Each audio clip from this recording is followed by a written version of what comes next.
La mission première de la science, c'est l'acquisition des connaissances. C'est le propre de l'homme de chercher, de comprendre. C'est ce qui le différencie de l'animal.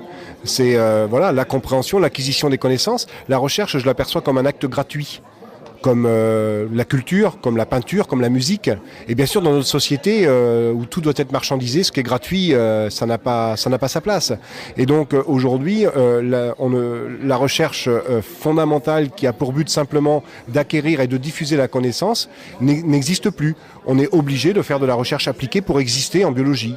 Donc c'est dramatique parce que ça conduit bien sûr à un comportement totalement anti-scientifique où on envisage des applications avant d'avoir compris comment ça fonctionne. Alors quand on sait comment ça fonctionne, on maîtrise pas tout, mais quand on sait pas comment ça fonctionne et qu'on fait des applications, inutile de vous dire qu'on maîtrise pas grand-chose. Et c'est typiquement ce qui se passe avec les OGM.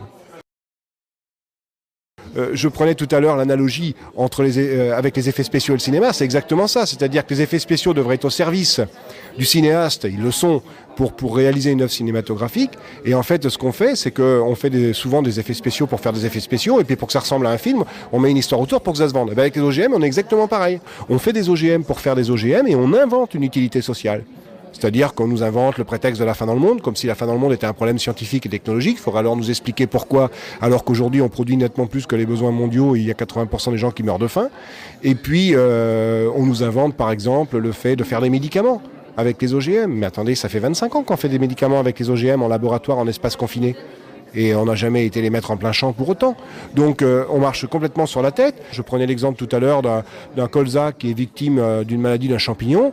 Eh bien voilà, on connaît rien du mécanisme de virulence du champignon chez le colza, mais on sait bien comment le champignon pénètre dans le colza.